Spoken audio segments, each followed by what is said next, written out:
তাকেতো মানে সৰুতে ক'লাক মোক মাত্ৰ তুমি তিনিটা আছিলোঁ আপোনাৰ অনুপ ধ্ৰুৱ আৰু মই আমি ভালকৈ এতিয়া একো খাব পৰা হোৱা নাই বৰ্তমান চেকআপো কৰা নাছিল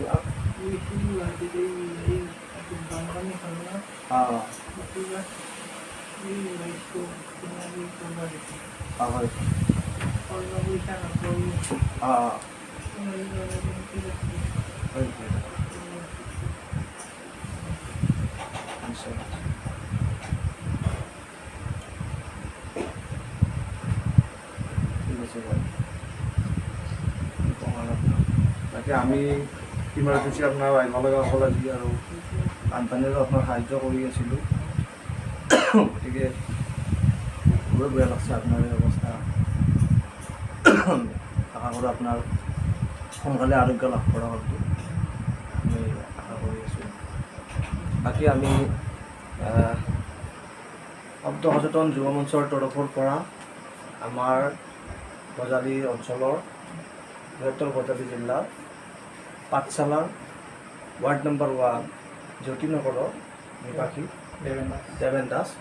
এই দেৱেন দাসৰ ঘৰত আমি উপস্থিত হৈছোঁহি শব্দৰ একাংশ সদস্য গতিকে দাদাৰ যিটো বেয়া অৱস্থা বা আমি দেখা পাইছোঁ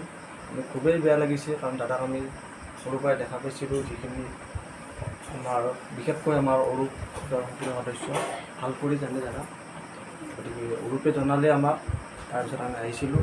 আৰু আজি পুনৰ আহিলোঁ দাদা অলপ আৰ্থিকভাৱে আমি সহায় কৰাৰ কাৰণে আহিছোঁ আৰু আশা কৰোঁ আমিতো শব্দৰ পৰা যিখিনি পাৰোঁ আমি সাধ্য অনুসাৰে আৰ্থিক সহায় কৰিমেই আৰু আমাৰ বজালীৰ আশে পাশেই হওক বা আউট অফ বজালীৰে হওক যিকোনো সংগঠনে যদি আমাৰ দাদাক সহায় কৰিব পাৰে আমি সঁচাকৈ বহুত সুখী হ'ম আৰু এনেকুৱা অৱস্থাত দাদাক প্ৰতিজন মানুহেই হওক বা প্ৰতি সংগঠনেই হওক হেল্প কৰা উচিত কাৰণ দাদাৰ অৱস্থাটো আপোনালোকে দেখিলে আপোনালোকে গম পাব কেনেকুৱা অৱস্থা হৈ আছে গতিকে বেছি মোৰ নাই এইখিনিয়ে আশা কৰোঁ যে আপোনালোকে অন্ততঃ দাদাক যিবিলাক সংগঠন আছে